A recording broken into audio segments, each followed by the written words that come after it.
오늘 출애굽기 12장 이제 6월절 이제 드디어 마지막 10번째 재앙으로 들어가도록 그렇게 하겠습니다.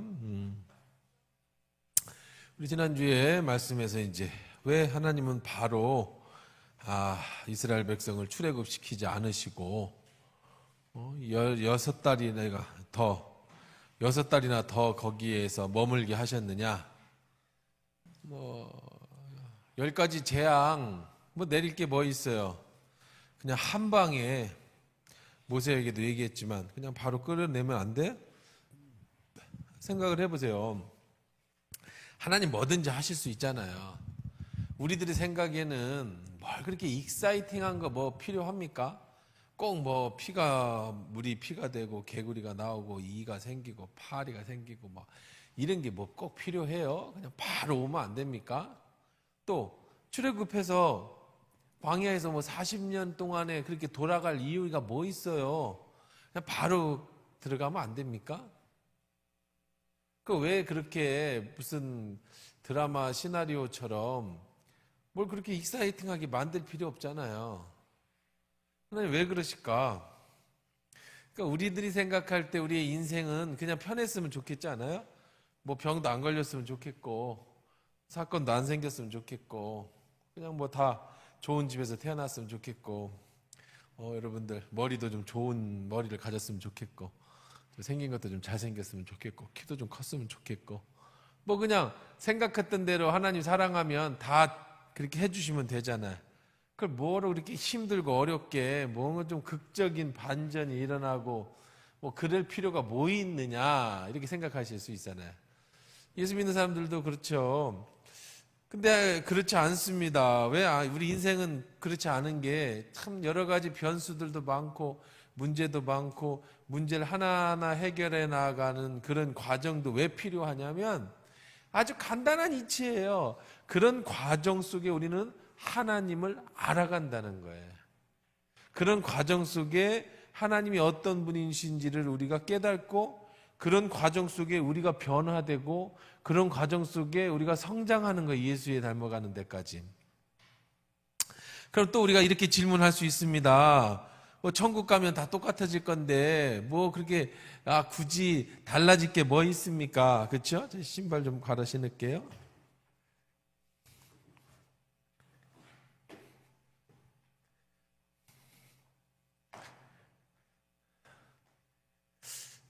우리는 그렇게 생각을 하잖아요. 그렇죠?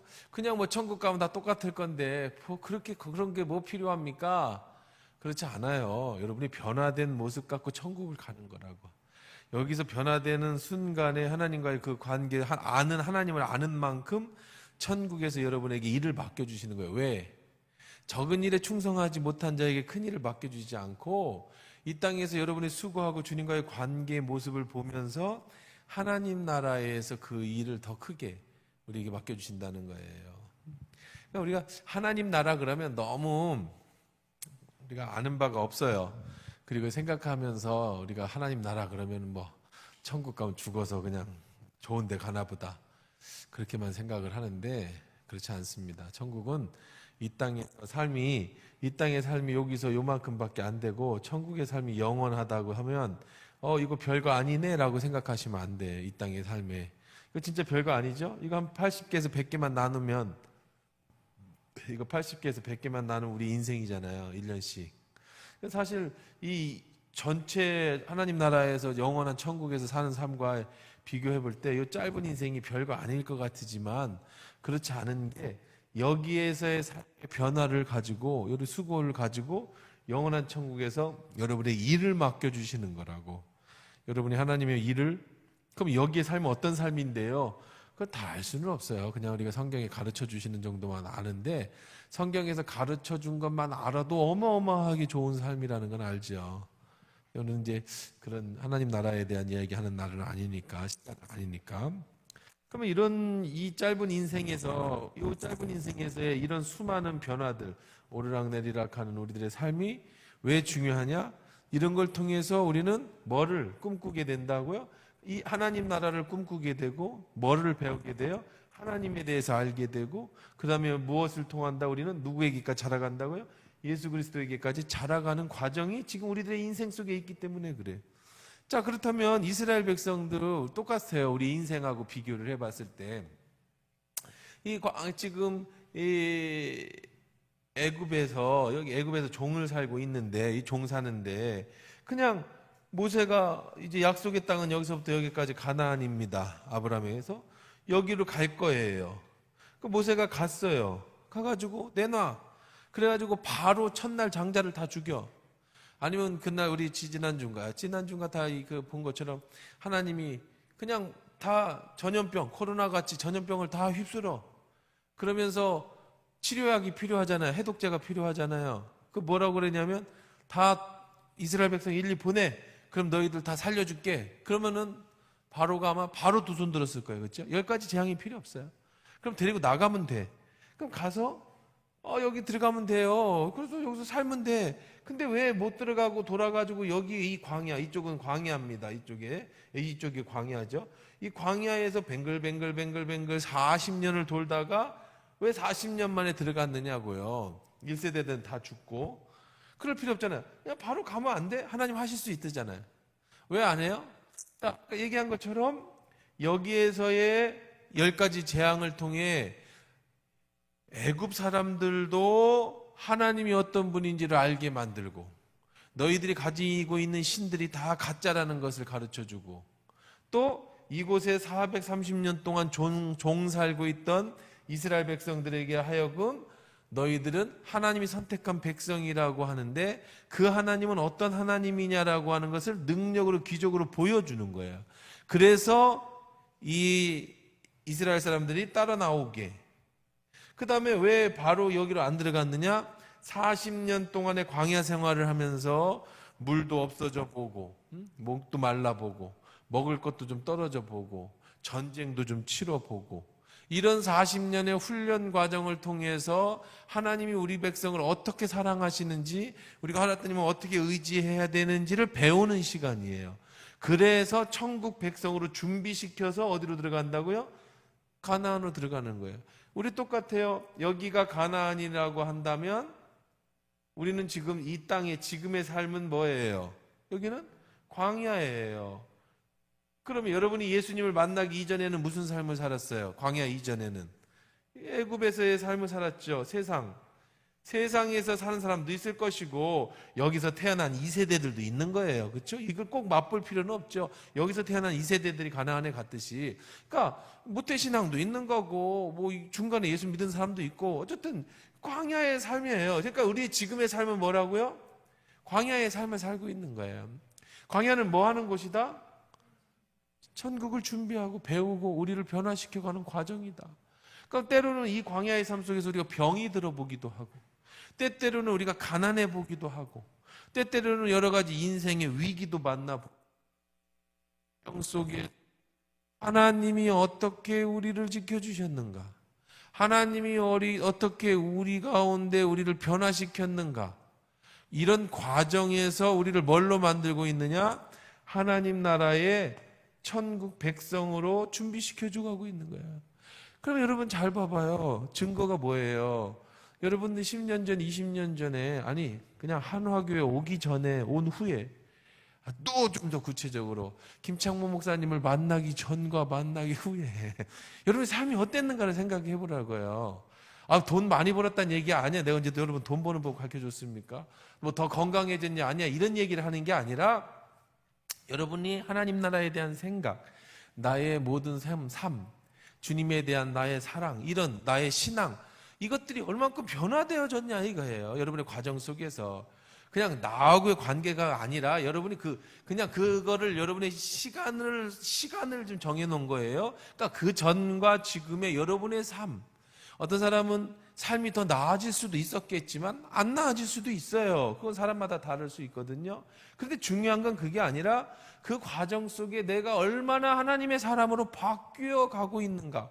그럼 그게 어떻게 바뀌었어요? 말씀을 듣고 기도하고, 그보다도 더 구체적으로 삶 속의 문제 앞에서, 어려움 앞에서, 혹은 기도하면서 하나님을 만나는 과정 속에서 그렇게 우리를 뭐 하고 가고 있는 거예요? 하나님이 나를 만들어 가고 있는 과정이란 말이에요. 그러면 이제 여러분들이 50이 되고 60이 되고 70이 되고 80이 되고 90이 되고 점점 그렇게 우리가 점점점 뭐예요? 하나님의 사람으로 만들어 가다가 예수를 닮아 가다가 그래 마침내 주님 만나는 날 그 정점에 이르러서 하나님 앞에 설 때에 여러분이 이 땅에서 수고하고 변화된 모습 가지고 하나님은 여기에서 적은 일에 여기 적은 일에 충성했으니까 여러분들이 한 달란트 그게 이제 달란트 비유잖아요. 한 달란트를 받았든 두 달란트, 다섯 달란트를 받았든 어떤 사람은 IQ 150이라고 하는 다섯 달란트를 받은 사람이 있어요.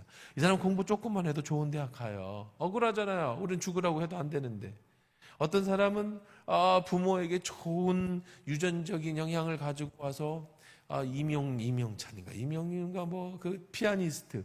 제가 피아노를 잘 몰라요. 저 음악은 하나님이 제게 주신 재능이 없는 것 같아요. 열이라고 하면 한두 개밖에 없는 것 같아요. 그래서 저는 뭐 음악은 듣는 거 뭐 이런 것도 좋아하지만 그걸 내가 어떻게 평가하고 그런 것도 못하고 특히 이런 전통 뭐라 그래? 저 클래식은 잘 몰라요. 모르겠어요. 뭐 좀 배워보려고 해도 미술은 이제 좀 알겠더라고. 제가 미술은 이제 관심을 가지기 시작하고 그래서 인터넷을 보고 뭐 미술사 그래서 인터넷 미술사 강의를 처음부터 쭉 들었어요.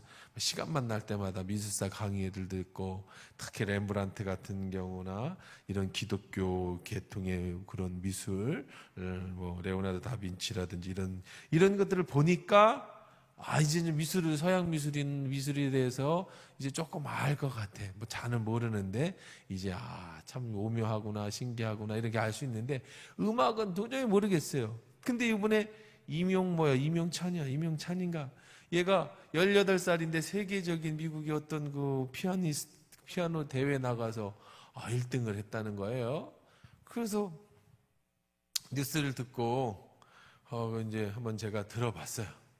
들어봤는데 나 같은 문외한이 들어도 참 좋다. 어떤 사람은 정말 그 전곡을 듣다가 막 자기도 모르게 막 눈물이 나고 울었다는데 난 그 정도까지는 아닌데 그래도 가슴이 좀 뭉클해지고 나같이 아무것도 모르는 피아노에 대해서 전혀 모르는 사람도 그래서 근데 보니까 뭐라고 써있냐고 제가 이제 인터넷도 찾아보고 그 사람에 대해서 살아보니까 18살짜리 피아노의 천재라는 거예요. 천재. 그래서 이제 기자들이 물어봤어. 어떻게 피아노를 처음 하게 됐냐? 그랬더니 6살 땐가 8살 땐가 엄마 손을 잡고 엄마가 다른 애들 피아노 학원, 컴퓨터 학원, 그 다음에 태권도 학원 다니는데 너도 뭐 하나 다녀야 되지 않냐? 뭐 할래?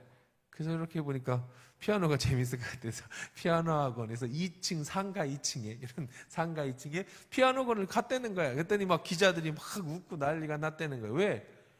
이 정도로 치려면은 그냥 엄마 아버지가 뭐 피아니스트가 돼서 뭐 3살 때부터 신동이 돼서 해야 되는데 다 커갖고 동네 학원 가서 배우기 시작했는데 거기서 친 게 하나님이 그 사람에게는 달란트를 준 거지. 5달란트를 준 거지. 아니 500달란트를 줬을지도 모르겠다. 그렇죠? 그러니까 그냥 신동이야. 지금도 18시간씩 뭐 연습을 한대잖아요. 손가락이 막 얼마나 빠른지. 그날 준결승전인가에 친 그 피아노 곡은 작곡가가 이거는 자기만 칠 수 있는 곡으로 만들었대는. 아무도 못 치게. 근데 그걸 완벽하게 소화해냈다고 해서 막 극찬을 하면서 1등. 자, 보세요. 이런 애들은요, 이런 사람들은요, 여러분이 미안한 얘기지만 여러분 중에 그런 게 있었지만 개능이 안 발달할 수도 있겠지만, 그런 막 없다고 쳤을 때 죽었다 깨어나도, 죽었다 깨어나면 되나? 하여간 따라가기 힘든, 그렇죠? 천재적인 재능 누가 줬어요? 그거는 하나님이 주신 거야. 기가 막히게 준 거잖아요. 그런 사람들은 노력해서 될 수 있는 게 아니야. 그러니까 어떤 사람은 다 각자 자기 달란트가 다른데 어떤 것 재능이 다 다른 거야. 옛날에는 우리는 단순히 암기, 기억력 뭐 이런 것들만 이 IQ만 얘기했는데 지금 그게 아니에요. 얼마나 많은지 몰라. 기가 막히게 게임만 잘해도 세계적인 게임 프로그램 선수가 될 수 있는 거야. 게임만 잘해도. 근데 얘가 게임을 잘하는지 어떻게 알아? 그렇죠? 그런 뭐 쓰잘데기 없는, 옛날 같으면 쓰잘데기 없는 기술이야. 손가락 빨리 움직이는 쓰잘데기 없는 기술. 이거 갖고 드라이버를 빨리 돌릴 거야. 뭘 할 거야. 근데 시대를 다 타고 나니까 이게 엄청난 기술이 돼서 어마어마한 돈을 벌잖아요. 그러니까 하나님 우리에게 주신 그 달란트는 어마무시해요. 중요한 건 우리 애들이, 여러분도 그렇고 저도 그렇고, 그거를 딱 맞게 하나님 주신 그걸 정확하게 딱 발견해내느냐, 이게 어쨌든 중요한 거죠. 근데 우리가 하나를 가졌든 둘을 가졌든 5개를 가졌든 건 하나님이 주시는 거예요. 이건 선물이란 말이에요. 탤런트. 탤런트가 거기서 나온 말인데, 이 선물이라는 뜻이란 말이에요. 그럼 하나님이 우리에게 주신 거니까 그분이 마음대로 주셨어. 근데 어떤 사람에게는 1달란트, 어떤 2달란트, 어떤 5달란트를 주었는데, 중요한 거는요, 여러분에게 많은 달란트를 받았으면, 뛰어난 머리를 주셨으면, 뛰어난 여러분들이 어떤 재능을 주셨으면, 하나님은 그걸 가지고 하나님의 영광을 돌리도록 더 기대하신다는 거예요. 그러지 않겠어요? 누군가에게 많이 투자했으면 투자금을 많이 받고 싶겠지요. 기대하는 거 아닙니까? 10개 투자했는데 하나밖에 남기면 잘못 투자한 거죠. 그래서 5달란트 받은 자에게는 5달란트를 남기고, 2달란트를 받은 자에게는 2달란트를 남기고, 1달란트를 받은 자에게는 1달란트를 남기는 건데, 그러니까 우리에게는 어떤 달란트를 주셨든지 상관없어요. 여러분 1달란트를 받으셨으면 1달란트 남기면 돼요. 2달란트를 받았으면 2달란트를 남기면 돼. 하나님이 1달란트 준 자에게 5달란트를 남기라고 하지 않아요. 나에게는 피아노 재능이 없는데 나한테 피아노를 남기라고 하진 않을 거 아닙니까? 문제는 뭐냐면, 나중에 평가를 할 때, 우리가 다 살았어요. 이제 하나님 나라에서 여러분들에게 뭐 일을 맡길 때에 하나님은 주신 것만큼의 달란트를 요구하신다는 거예요. 1달란트 받은 자가 바깥 어두운 데 가서 이를 갈며 슬피 울었던 것은, 쫓겨났던 것은, 1달란트를 땅에 묻어놓고 그 주인에 대해서 나쁜 말을 했어요. 당신은 나쁜 사람입니다. 왜 심지도 않고 거두려고 하십니까? 나에게 요것만큼 하는 걸 주고 뭘 바라십니까? 나쁜 주인이라고 그랬단 말이에요. 그랬더니 하나님이 하시는 말씀이, 예수님이 하시는 말씀이, 야, 1달란트를 가져다가 은행에 넣어놓으면 이자라도 나왔을 거 아니냐. 그렇잖아요. 이자만큼도 못 해냈다. 자, 1달란트 받은 자가 열심히 일해서, 부족한 대로 열심히 일해서 1달란트를 남겼으면 칭찬을 들었을 거예요. 1달란트 받은 자가 2달란트를 원하시는 게 아니에요. 그러니까 여러분들이 하나님 앞에 뭘 받았든지 그냥 내게 받은 것 갖고 최선을 다하면 그것만 남기면 돼요. 이게 얼마나 여러분 평안합니까? 남들하고 경쟁할 게 없어요. 우리 애들한테도 그런 얘기를 해주고 싶은데요. 이제 기회가 되면 리더 캠프 때나 이런 데 해주겠죠. 경쟁은 스스로하고 하는 거예요. 남하고 경쟁할 필요가 없어요. 5달란트 받은 애하고 경쟁할 거 없어요. 머리 좋은 애가 조금만 수학 풀면 금방 풀고, 조금만 책 읽으면 대본 외워지는 애가 내가 그걸 따라간다고 경쟁해봐요. 그럼 나만 죽는 거예요. 안 되는 건 안 돼. 태생이 안 되는 건 안 되는 거예요. 선생님, 사람이 잘생기게 태어난 사람이 못생기게 태어난 사람도 있고, 탤런트도 잘생긴 사람이 돈도 잘 벌고, 못생겼다고 그러면 그 무시되냐? 또 개성 있다고 잘 되고 하잖아요. 이것처럼 사람이 자기가 가진 것에서 그냥 최선을 다하면, 하나님이 앞에 설 때에 너 어떻게 살다 왔냐고 물어볼 때에 그저 여러분에게 주어진 그 길을 잘만 살면 돼. 2달란트, 5달란트에 대한 부담을 가질 필요가 없어요. 그리고 그런 사람들을 보면서 나는 이런 자격지심 가질 것도 없어요. 그냥 우리에게 주어진 대로 감사하면서 최선을 다하세요. 그러면 뭐 한다고요? 하나님은 그것으로 여러분의 하나님 나라에 가서 여러분에게 일을 맡겨주신다는 거예요.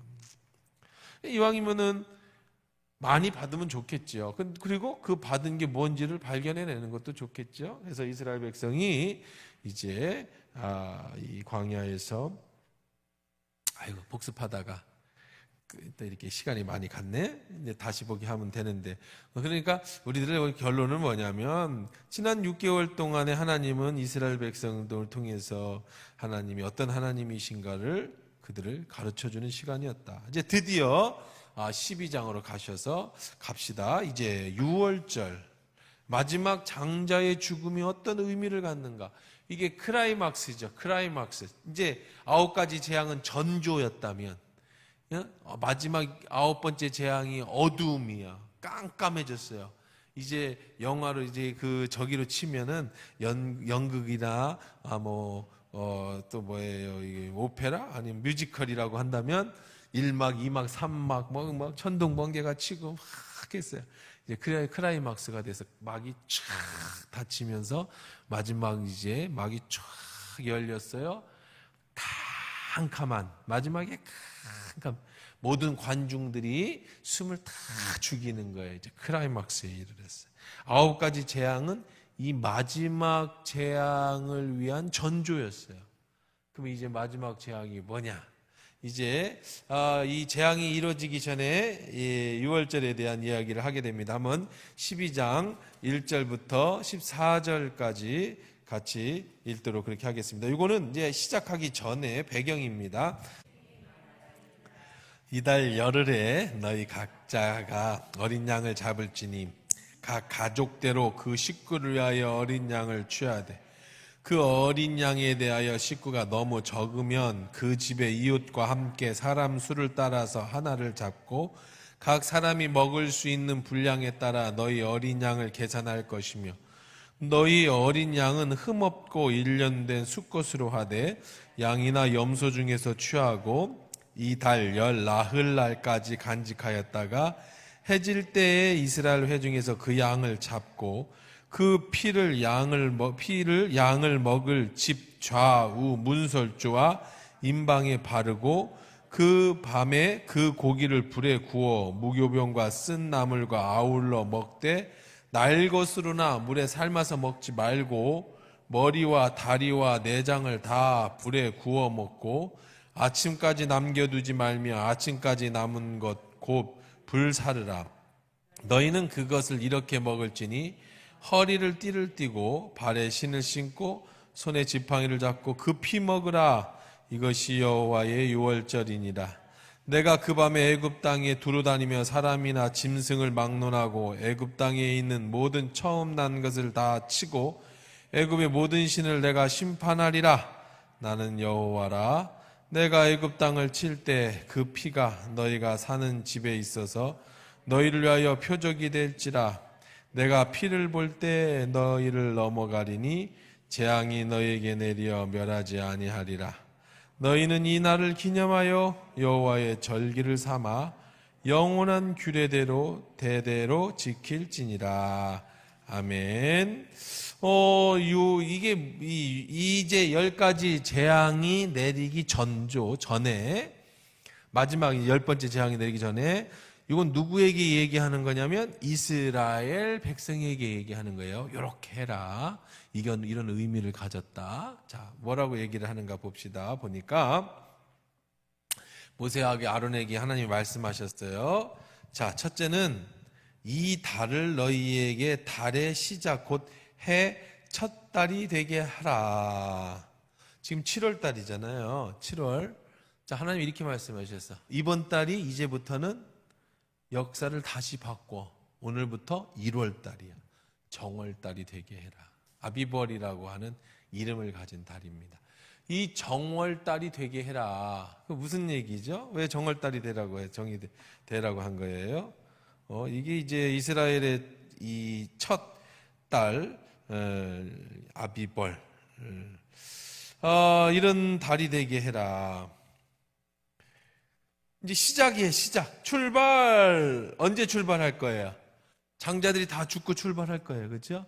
출발하는 그 달이 정월 아비벌 첫 번째 달이 되게 한다. 무슨 의미일까요? 여러분 무슨 의미예요? 여러분 쉽잖아요. 무슨 의미예요? 응? 뭔 시작? 하나님의 역사의 새로운 시작. 이제 너희는 구습, 옛날에 살고 있었던 이 애굽, 세상에서 살고 있던 너의 삶이 끝나, 죽어. 마지막 피의 재림을 통해서 장자의 죽음처럼 너는 이렇게 죽고, 세례도 그렇죠? 세례를 받으면서 우리가 살아나는 것처럼 너희들이 옛날에 애굽에서 살던 삶은 죽고 이제 첫 시작이 되는 거예요. 그래서 시작의 시간을, 떠나는 시간을, 땡을 하나님 나라의 백성으로서의 새 삶의 시작. 세례를 받을 때 우리가 물속에 이렇게 잠겼다가, 물에 잠기는 건 죽음을 얘기하는 거예요. 원래 이제 우리가 침례를 해야 옳아요. 근데 이제 기독교가 막 번지면서 번창하면서 물가가 가지고 이렇게 넣었다 뺐다 하기 힘드니까 이제 세례로 이제 물을 이렇게 간이 세례를 해서 이제 세례가 된 거죠. 그래서 우리는 안 돼. 그래서 침례교는 그래서 침례교야. 교리는 똑같은데 우리는 안 돼. 원래대로 해. 그래서 침례. 그래 우리는 장로교는 뭐 그런 걸 갖고 그래. 세례. 자, 저는 장로교 목사지만 침례도 좋을 것 같아. 의미가 있어 보이지 않아요? 침례. 여러분 침례하려면 목사가 죽어나지. 목사 침례할 때마다 이 같이 물에 들어가서 허리가 엄청 아프다더라. 침례교 목사들이 그러는데 세례 끝나고 나면 허리가 엄청 아프대요. 이 사람을 잡아가지고 이렇게 넣어가지고 또 이렇게 세워야 하잖아. 놓다가 놔버리면은 이게 꼬락꼬락 그럴 거 아니에요. 그러니까 사람이 안 죽으려고 누구를 붙잡고 있겠어요. 물에 잠길 때. 목사님 붙잡을 거 아니에요. 그러니까 그거 잡아다 놓고 다시 일으키는데 허리가 엄청 아프대. 그래서 침례교 목사 안 된 게 너무 감사하긴. 장로교 목사는 장로님이 이렇게 들고만 있으면 이렇게 좀 하면 되지만 침례교 목사는 내 목 잡아, 꼭 잡아 해서 푹 잠궈야 되는데 푹 잠그는 게 다 코 막고 이렇게 푹 잡았다가 팍 일으키는데 허리가 아프대. 근데 그러면 의미는 굉장히 좋을 것 같아요. 그렇죠? 의미가. 그래서 침례교회는요, 큰 교회들은 세례터가 있어요. 지금 저기 천막 있잖아요. 천막을 치면 거기 세례터가 나와. 그래서 이제 평상시에 이렇게 천막을 쳐놓고 세례를 하기도 하고, 아니면은 수영장처럼 목욕탕을 이렇게 만들어 놓기도 하고, 그게 안 되는 교회들은 이제 내과 천변에 가서 그렇게 하기도 하는데, 그게 뭐예요? 죽었다가 물속에 잠겨서 너의 죄를 다 씻고 죽었다가 어떻게 하는 거야? 다시 일으켜서 살아나는 거잖아요. 그러니까 너희들이 이 애굽에서 원래 다 죽었어야 돼. 종으로. 그러던 너희들이 하나님의 은혜로 장자의 죽음 마지막 재앙을 통해서 출발. 그래서 그 너희들의 삶의 첫 시작이 되네요. 세례를 받고 우리들의 진짜 인생이 시작되어지듯이 이스라엘 백성들은 출애굽을 하면서부터 진짜 인생이 시작돼. 그래서 그날을 뭘로 하는 거예요? 시작의 날을 잡아라. 그래서 이제 그날을 새해 첫 달이 되게 해라. 그 다음에 두 번째는 너희는 이스라엘 회중에게 말하 이르라. 이달 열흘에 너희 각자가 어린 양을 잡아라. 자, 열흘 후에 이달 열흘째 되는 날 뭐를 잡아요? 어린 양, 1년 된 어린 양을 잡아라. 어린 양을 잡아라. 각 가족대로 그 식구들을 위하여 어린 양을 취하되 어린 양에 대한 식구가 너무 많으면 이웃과 함께 사람의 수를 따라 하나를 잡고 각 사람이 먹을 수 있는 분량에 따라 너희 어린 양을 계산할 것이며 열에 한 명. 그러니까 보통 성인 10명이 어린 양 한 마리를 잡아 먹는다. 근데 우리 식구가 10명이 안 돼. 그럼 어떻게 해? 다른 집 식구 섞어서 어쨌든 남기지 말고 먹을. 우리 집 식구가 20명이야. 그럼 어떻게 해? 그러면 2마리를 잡고 15명이야. 옆집 5명 꼬아와서 20마리. 그러니까 이렇게 해서 남기지 말고 이렇게 숫자별로 양을 잡아. 너희 어린 양은 어떤 양이어야 돼? 흠없고 1년 된 수컷으로 하되 양이나 염소 중에 취해라. 좀 이 어린 양인데 1년 돼야 돼. 1년. 자, 1년이 딱 사람이 10명이 먹기 좋은 만큼의 크기라서 그래요. 뭐 1년이라고 특별한 건 아니고. 자, 1년 된 양인데 그런데 특징이 있어요. 이런 양을 잡아야 돼. 꼭 뭐 해야 돼? 흠이 없어야 돼. 흠없고 1년 된 수야. 자, 좀 여기만 봐도 이 어린 양을 잡다. 흠없는 양을 잡아라. 양을 잡는다. 이 창세기 3장에 처음 아담이 범죄했을 때 그가 하나님을 피해서 숨으니까 하나님이 왜 숨었니? 그래서 내가 벌거벗었으므로 내가 창피하여 숨었나이다. 누가 너에게 벌거벗었음을 알려주었느냐? 라고 하면서 하나님이 양을 잡으셔요. 그게 처음 죽음이라는 게 온 거예요. 하나님이 만드신 피조물의 첫 번째 죽음이 왔어요. 아담이 범죄함으로 인해서 죽었는데 공교롭게도 뭐가 죽었어요? 양이 죽었어요. 그래서 양 가죽을 벗겨서 하나님이 옷을 만들어서 주시죠. 자, 양, 어린 양. 자, 죽음. 그렇죠? 어린 양의 죽음. 근데 그 어린 양은 무슨 양이어야 된다? 흠이 없어야 된다. 어린 양이 죽어서 뭐를 만들어, 뭐를 발라? 피. 이제 좀 있으면 이제 나오겠죠? 자, 피. 이달 열흘날에 간직하였다가 해질 때에 이스라엘 회중에 그 양을 잡고 그 피를 양을 먹을 집 좌우 문설주와 피를 어디에? 문설주와 인방. 문설주와 인방은 여기 이렇게 기둥, 석가래, 문 여기다가 바르라고 이렇게 피를 바르라고요.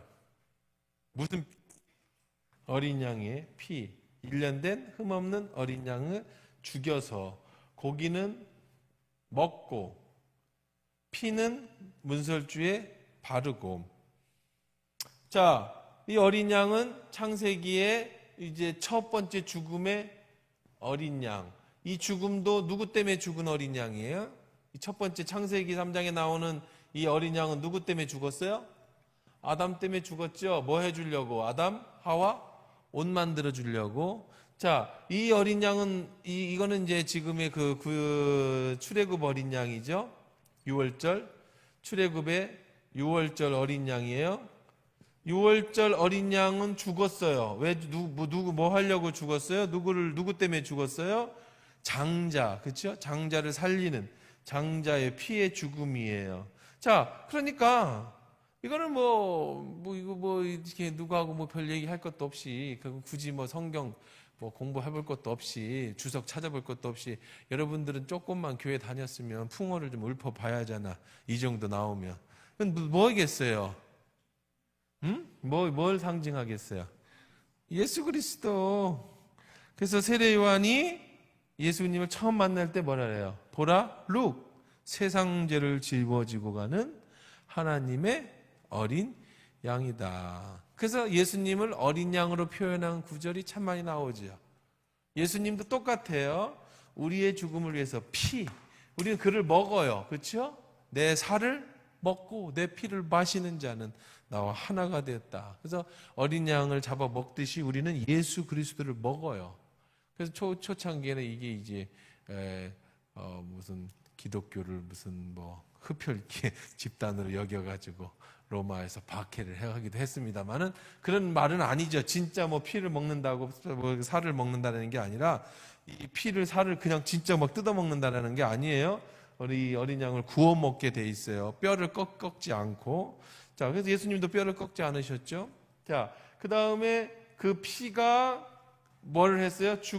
죽음의 사자가 뭘 보고 넘어갔어요? 문설주 어린 양. 예수 그리스도의 피가 우리를, 사단이 여러분을 죽이려고 하는, 사단이 여러분을 해하려고 하는 이 악한 것들을 예수 그리스도의 피로 여러분이 구원을 받고 용서함을 받는 거죠. 그러니까 예수 그리스도가 이 땅에 오시는 것, 그분이 어린 양으로 오신 것은 즉흥적으로 온 게 아니에요. 요즘 이단이 그냥 자기가 메시아니 그렇게 온 게 아니에요. 이미 이 창세기 때부터 예수님이 어린 양으로 오실 것에 대해서 이렇게 예언되어져 있는 것. 특히 그 중에 가장 구약시대의 시간 핵심이 바로 6월절의 어린 양. 그렇죠? 그래서 예수님이 6월절 마지막 똑같이 6월절에 어린 양 잡는 날 죽으셨잖아요. 그래서 6월절 최후의 만찬, 양고기 먹는 날이에요. 그날이. 잡아서 양고기 먹는 날 예수님 죽으셨잖아요. 양고기를 먹고 6월절에 이제 7일간을 합니다. 7일간 무교절이라고 하는 절기간인데 이제 그 6월절이 유월절이 이제 시작되어질 때에 예수님이 똑같이 유월절 행사로 예루살렘 성전에 입성하셨고, 유월절에 전 세계에 있던, 전국에 있던 사람들이 다 예루살렘으로 모여들었고, 그때 양 잡는 날 예수는 똑같이 어린 양이 되셔서 우리에게 오셨다. 그러니까 하나님이 여러분을 대속해 주신 구원, 예수님이 십자가에서 죽으신 이 구원의 사건은 즉흥적이거나 아니면 그런 게 아니라 이미 예언되어져 왔던 그런 말씀들의 역사다라는 것을 우리가 여기서 볼 수가 있겠지요. 네. 자, 그래서 그날에 그러면은 이제 7, 8절에 보면 그 밤에 그 고기를 어떻게 먹어야 돼요? 구워 먹어야 돼요. 뭐와 뭐 같이 먹어요? 고기와 무교병과 쓴나물. 6월절에는 무슨 양을 먹을까? 6월절에는 무슨 양을 먹을까? 뭐야 이게? 무가 뭐야? 무교병, 쓴나물, 양을 언제 먹었어요? 6월절에. 6월절에는 무슨 양을 먹을까? 우리 옛날에 신학교 다닐 때 이렇게 배우는 거야. 시험은 봐야 되겠고, 이거 안 외워지고, 6월절에 먹은 것을 쓰시오. 안 외워지잖아. 그래서 내가 만들었어요. 6월절에는 무슨 양을 먹을까? 무교병, 쓴나물, 양고기. 자, 이건 의미가 있겠네. 그쵸? 의미가 있어야죠. 양은 뭐겠어요? 예수 그리스도의 우리의 예수님이 내 살을 먹고, 근데 그런 양을 먹어요. 근데 먹는 법도 나와요. 한 절만 넘겨보세요. 날 것으로나 물에 삶아서 먹지 마. 날 것으로 물에 삶아서 먹지 말라고 하신 이유는 그 당시에 이방 종교들의 제사법이 날로 제사를 막 피를 난자해서 피를 뿌리고 날로 막 고기를 뜯고 막 이런 이방인의 풍습이 있었어요. 그리고 또 그 고기를 물에 삶아 먹었어요. 그래서 하나님은 그들과 구별하기 위해서 이방인이 가졌던 그런 제사와 구별하기 위해서 고기를 구워 먹어야 돼. 뼈를 꺾으면 안 돼. 한 통을 먹어야 돼. 10명이 달려붙어서 양고기를 통으로 먹어야 돼요. 맛있겠죠, 그죠? 양고기 참 맛있는데 이거를 이제 바베큐로 해서 드셔야 되는 거예요. 삶아 먹거나 뼈를 톡톡톡 짜가지고 뭐 찌개를 끓여 먹거나 물에 삶아 먹으면 안 되고 생으로 육회를 먹어서도 안 되고 어떻게 먹어야 된다? 꽂아서. 그런데 자, 이건 예수 그리스도 쓴 나물은 뭘까요? 쓴 나물. 일단 한번 맞춰봐. 이것도 여러분들이 이제 신학자라고 생각해서 왜 쓴나물을 먹으라고 했을까? 하나님이 의미가 있겠지 뭐 그냥 이유 없이 쓴나물을 먹으라고 하진 않을 거 아니에요. 왜 쓴나물을? 자, 요거를 좀 쉽게 얘기하면 왜 6월절이라는 것을 왜 만들었느냐면 다음 주에 이제 얘기하겠지만 교육 차원이에요. 교육 차원. 누구를 교육해? 후세들에게 교육해 줘야지. 이건 1세대들은 감격스러운 출애굽을 하겠지만 2세대, 3세들이 어떻게 알아? 한 10년, 20년만 지나면 다 잊어버리지. 요즘 뭐 여러분 애들한테 옛날 여러분이 나 때 말이야 얘기해봐야 못 알아듣잖아요. 우리 때도 했던 얘기가 옛날에 소크라테스도 요즘 것들은 싸가지가 없다고 그랬대. 소크라테스 명언에. 그때 우리 때도 그래서 맨날 우리 자랄 때도 어른들이 요즘 애들 싸가지가 없다고 그랬대. 그런 했던 얘기가 아버지가 말이야 나 때 6.25 사변에는 말이야 우리가 먹을 게 없어가지고 풀을 뜯어먹어 너희들은 떼내가지고 잘내가지고 부모가 이렇게 고생해가지고 하는데 니들 왜 공부 안 해? 그러면 우리는 6.25 세대가 아니잖아요. 그럼 뭐라고 그랬다 그래 우리 때? 라면이라도 끓여 먹지 아빠 먹을 게 없으면. 네. 그래서 이제 그 당시에 40년 전 얘기야. 요즘 같은 싸가지가 없어요. 전쟁의 그 아픔을 모른다고. 지금 이제 한 50년이 지났어요. 이제 태어난 애들한테 2000년대 후에 애들 옛날 전쟁이 어땠느니 그런 소리를 하면요 하품해요. 뭔 소리야. 라면 같은 얘기도 안 해 지금 애들은요. 그러니까 불과 50년만 지나도 한국 전쟁이 뭔지 몰라 우리는요. 그거는 그런데 이런 엄청난 나라가 처음 세워지고 그 나라의 월이 나라 세라가 시작되어지는데 100년, 200년 지나면 애들이 하나도 몰라. 그죠? 전설 따라 삼천리 같은 얘기잖아요. 그래서 하나님이 뭘 만드신 거냐면 지금 그 얘기를 하는 거예요. 6월절을 제정하신 거예요. 6월절이 지나고 나서 일주일간은 무교절이에요. 무교절. 무교절이 무슨 뜻이에요? 무교 먹는 날이라는 거예요. 그래서 일주일 동안 광야에서 살아요. 텐트 치고. 무교병을 먹으면서 매년 무슨 양을 먹으면서 텐트 치고 그때마다 뭐 해라고? 계속 나 때는 얘기하라는 거야. 나 때는도 아니죠. 우리 할아버지 때는 2000년 전 내는 뭐 이런 얘기 하라는 얘기예요. 뭐 왜? 가르쳐야 돼. 그러니까 기독교 교육도 그런 차원에서 정말 중요한 겁니다. 여러분은 그래도 제가 이제 요즘에 제가 하나 기도하면서 뭐 새벽마다 여러분들은 이제 한 명 한 명 이 문제 있는 사람들을 기도하면서 떠올리면서 기도했었는데 어느 날 갑자기 마음에 이런 생각이 들었어요. 그래도 빼먹는 사람도 있지 않을까.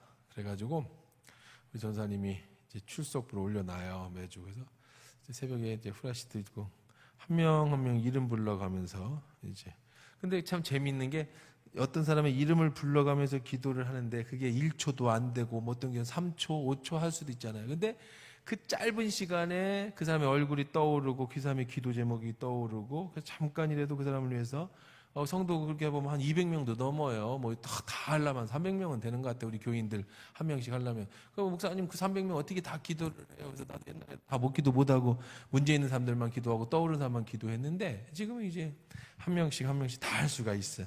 짧게는 뭐 2, 3초를 해도 그 사람 얼굴을 떠오르고 그 사람의 지금 기도 제목 그게 아주 순간이다. 순간.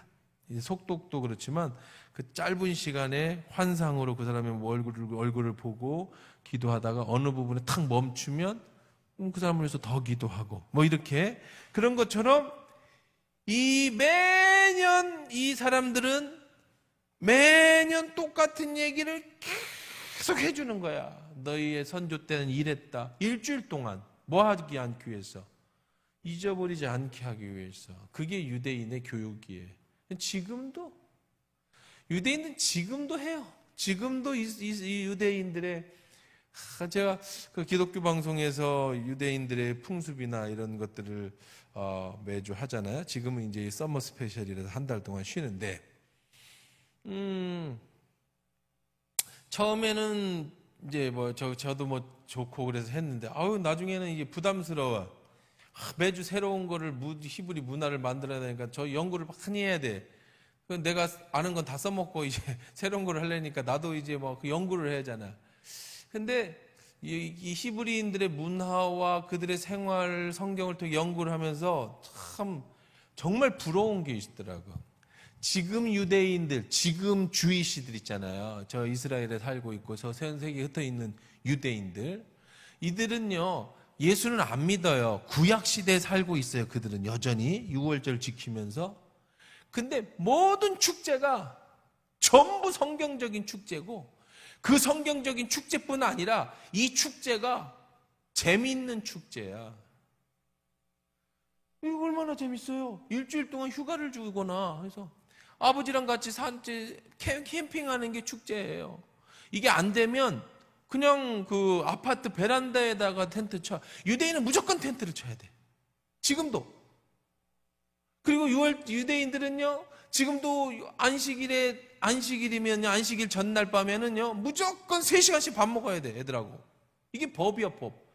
미국 가도 안식일 되면 비행기 타고 와서 웬만하면 집에 와서 밥 먹어야 돼. 그것뿐만 아니에요. 그 유대인들의 그 문화, 1년 그런 그 축제를 다 보면은요, 별의별 게 다 있어요. 가면무도 해. 막 전 국민이 가면 쓰고 이렇게 막 그때 언제 하는 거냐면은요, 부림절은 여러분 아시죠? 모르드게하고 하만 얘기 나오는 부림절에 하나님이 우리를 지켜주셨다고 하면 그날 하만 가면 쓰고 모르드게 가면 쓰고 막 이러면서 전 국민이 축제를 해. 그냥 한두 명이 축제하는 게 아니라 다 하는 거야. 다 전 국민이. 그것뿐만 아니에요. 유치원에서 뭐 무슨 학회 발표 뭐 이게 아직 나라의 법이야. 아예 다 가서 봐야 돼. 막 이렇게 가족 중심으로. 그러니까 그러니까 기독교는 아니죠. 유대교의 전통이 나라의 절기고 그 절기마다 지금도 그 6월절에는요, 6월절에는 수만 명이 모여가지고요, 예루살렘 성에 모여가지고 지금도 거기서 일주일 동안 막 춤추고 막 광란의 파티를 열어요. 신나는 파티를 열어. 유대인들이라고 맨날 성경 읽고 코란 읽고 성경 읽고 안 그래요. 훨씬 재밌어요. 마지막 날 통곡의 벽에 가가지고 이제 기도하는 순간에 막 통곡에 통곡에 가면 거기 랍비라고 생긴 사람들이 쫙 서갖고 줄을 쫙 세워서 한 명씩 축복기도 해줘. 축복기도. 무슨 축복기도 해주냐면 우리 송구영식 예배 때 하는 하나님이 너의 얼굴을 비추사 이 축복기도를 모든 사람들이 그럼 그거를 또 못 봤잖아요. 미국에 가 있고 아들들이 이렇게 가 있으면 그 아버지가 다 사진 찍어갖고 다 보내주고. 그러니까 이 주이시들이요 진짜 재밌게 살더라고. 인생이 아주 그냥 1년 그럼 얼마나 재밌겠어, 그렇죠? 우리 기독교인인데 우리나라 모든 절교가 기독교에 맞춰져 있어. 부활절에 막 나라가 파티를 열고 교회에서 행사를 하고 부활절에 안 믿는 사람들 다 와가지고 모든 게 다 그렇게 맞춰져 있고 모든 축제가 거의 90%는 먹고 즐기는 축제예요.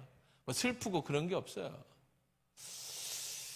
지금도 그래. 지금도 그 원리는 뭐냐? 하나님을 기억해라. 하나님을 기억해라.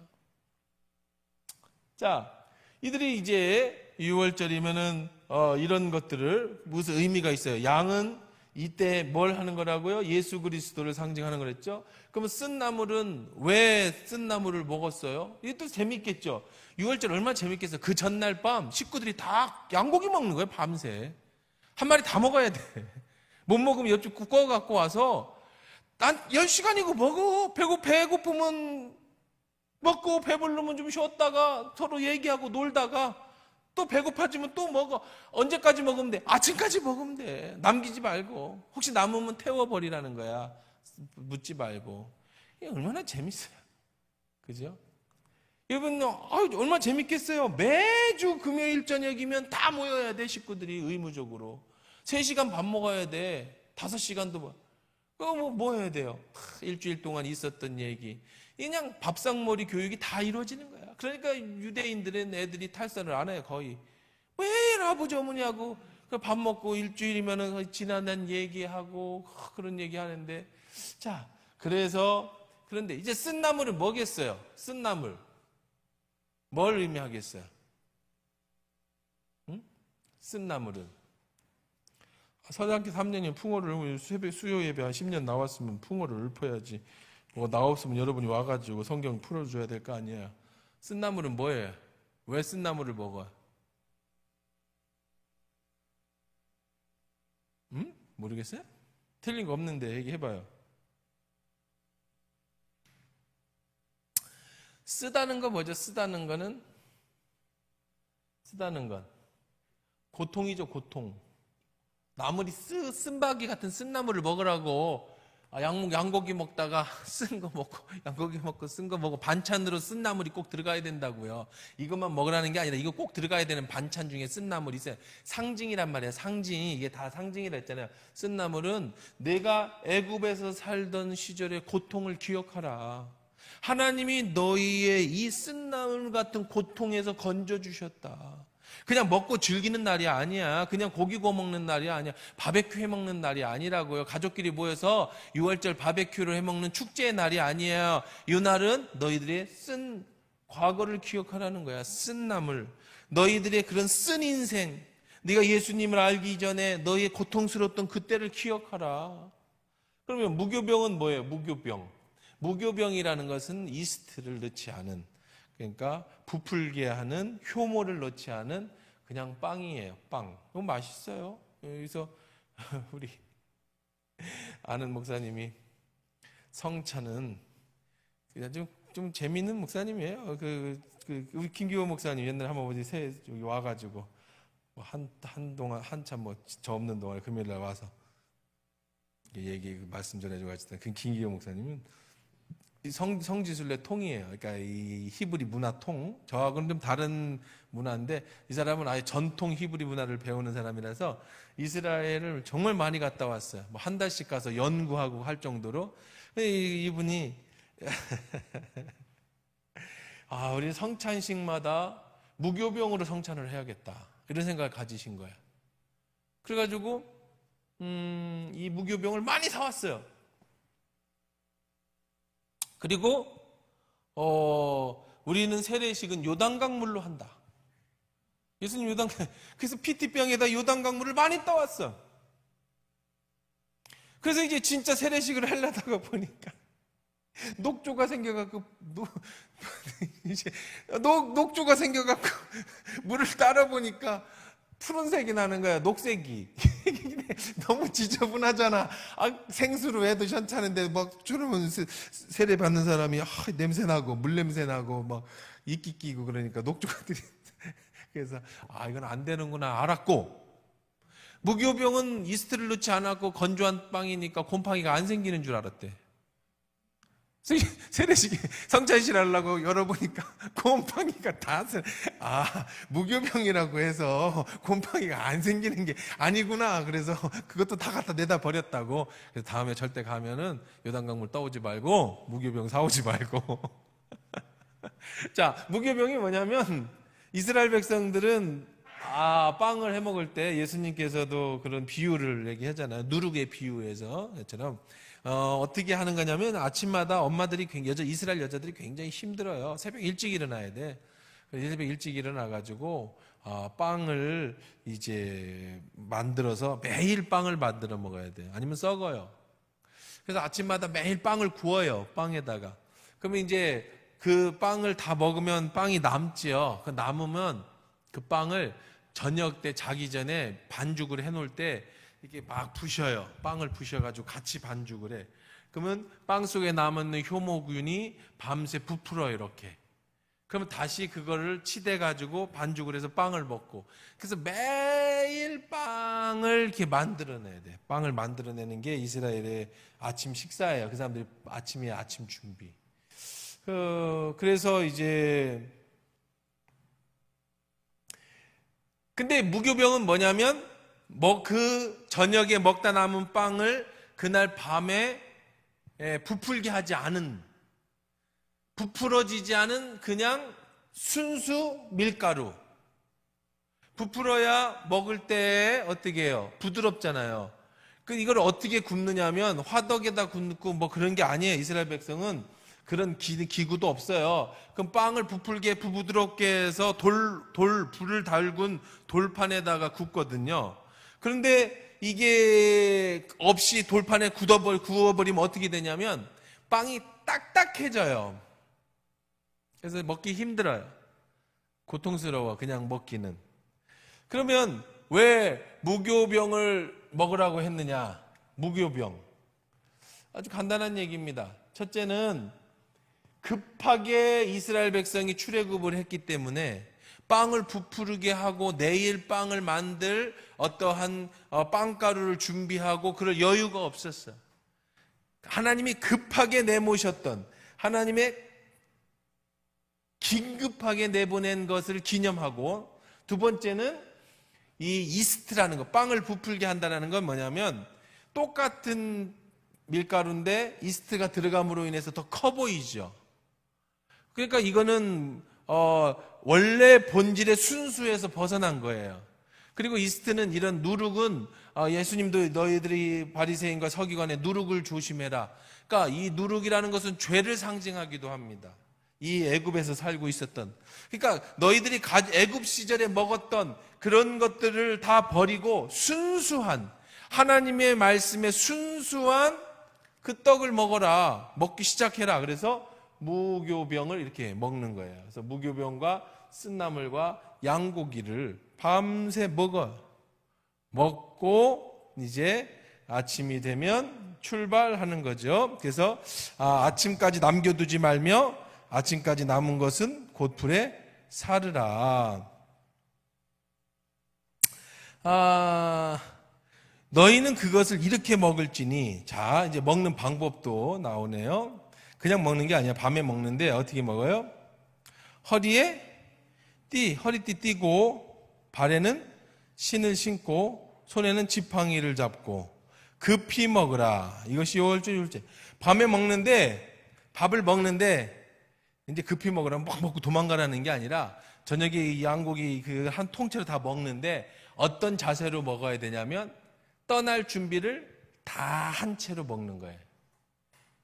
떠난 준비를. 이제 가 그러면 그제 허리띠 어디 있어? 지팡이 어디 있어? 그게 아니라 완전히 갈 준비를 다 하고 앉아서 먹으라는 거예요. 왜냐하면 내가 그 밤에 12절에 그 밤에 애굽 땅에 두루 다니며 밤에 우리가 뭐 하고 있는 동안에 떡 먹고 고기 먹고 있는 동안에 사람이나 짐승하고 막론하고 애굽 땅에 있는 모든 처음 난 것을 다 치고 애굽의 모든 신을 내가 심판하리라.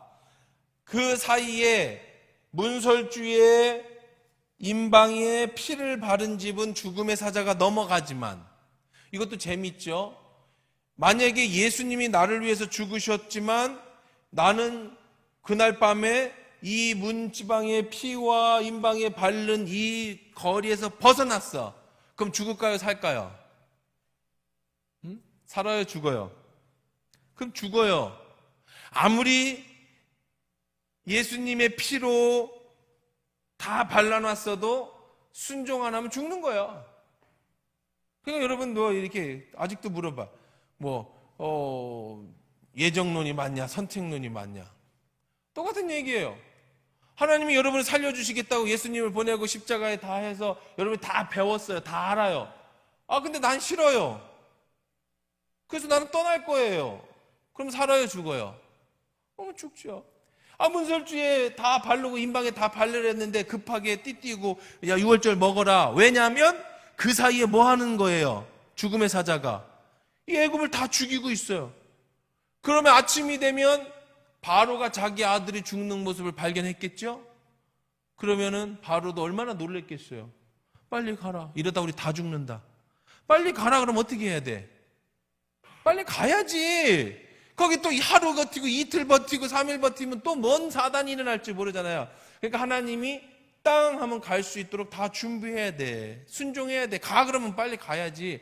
그 다음에 집에 있어 그러면 집에서 양고기 먹고 있어야지. 뭐 남의 집 죽은 거 구경 다니거나 그럴 일은 없겠지만 밤에 마실 나가고 그럼 죽어요.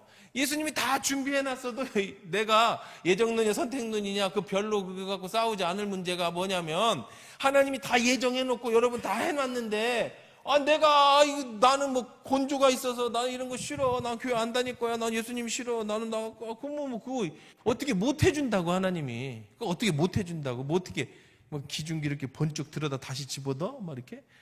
그럴 수 없잖아요. 자유의지가 있는데. 자, 마찬가지로 이때에는 급하게 다 준비해 놓고 아침이 돼서 바로가 가라. 그러면 어떻게 해라? 가야 된다. 13절, 12절, 13절, 14절 같이 읽어봅시다. 시작. 내가 그 밤에 애굽 땅에 두루 다니며 사람이나 짐승을 막론하고 애굽 땅에 있는 모든 처음 난 것을 다 치고 애굽의 모든 신을 내가 심판하리라. 나는 여호와라. 내가 애굽 땅을 칠 때에 그 피가 너희가 사는 집에 있어서 너희를 위하여 표적이 될지라. 내가 피를 볼 때에 너희를 넘어가리니 재앙이 너희를 내려 멸하지 아니하리라. 뭐 그런 찬양 있잖아요. 그 피로 유월절 그 양이 뭐 그런 노래 있잖아요. 그죠? 네, 볼 때에 내가 너를 넘어가리라. 뭘 본대요? 피를 본대요. 여러분이 잘 먹고 잘 살고 착하게 살고 이런 걸 보는 게 아니라 뭘 보는 거예요? 그냥 피를 보는 거야. 예수님은 여러분의 상품이나 삶을 보는 게 아니에요. 여러분 앞에 모든 사람이 죄를 범했는데 누가 예수님이 뭘 보고? 피를 보고. 자, 이거는 또 이 십자가와 예수의 보혈이라고 하는 이 엄청난 은혜의 시간이기 때문에 다음 주에 해야 돼. 10분이나 지났거든요. 그래서 여기는 다음 주에 하는 걸로 하고. 자, 오늘 여기까지 말씀 정리해 보십시다. 자, 이제 6월절의 시작입니다. 예수 그리스도를 믿고 세례를 받는 순간 내가 하나님의 자녀가 될 때 나의 인생은 첫 시작이야. 생일이야. 그날이 내가 태어난 날이야. 그날이 정월 1월 1일이 되게 해라. 두 번째, 오늘 배운 말씀 속에서 우리가 한번 더 봐야 될 게 뭐 있어요? 자, 그 다음에 너희는 뭐를 잡아야 된다? 어린 양. 그 어린 양은 창세기에 아담을 위해서 죽은 양, 그리고 마지막에는 예수 그리스도, 세상 죄를 짊어지고 가는 하나님의 어린 양. 그 예수, 흠이 없는 그 양이 나를 대신해서 이 사람들을 위해서 죽어주심으로 그 양을 먹어 우리가 하나가 되고, 양과 그 피를 문설주에 발라서 우리가 살아가는 그 은혜의 역사를 얻게 된다. 그러나 이것 또한 우리가 뭐 하지 않으면, 순종하지 않으면 그것은 우리가 얻을 수 있는 것이 아니다라는 것. 그 다음에 세 가지, 우리들의 과거에 쓴 남을, 세상에서 살았을 때 그 고통을 잊어버려서는 안 돼. 그 다음에 무교병, 세상의 더러운 것과 섞이지 말고, 그래서 양을 먹으면서 그렇게 유월절을 기념하는 것은 우리로 하여금 그 신앙의 믿음을 잃지 않게 하시고자 하시는 하나님의 은혜였다. 여러분 잘 생각하시면서 오늘도 이 말씀 붙잡고 기도하실 때, 하나님 나를 애국과 같은 저 세상에서 건져주시고 영원한 하나님 나라 가나안을 향해서 오늘도 우리를 훈련시켜 주시니 고맙습니다. 이 과정 속에 날마다 예수의 십자가의 보혈의 피를 붙잡고 주님과 동행하면서 주의 힘입어서 살아갈 수 있는 저희들 되게 해주십시오 라고 이 시간에 함께 기도하는 시간 갖도록 그렇게 하겠습니다.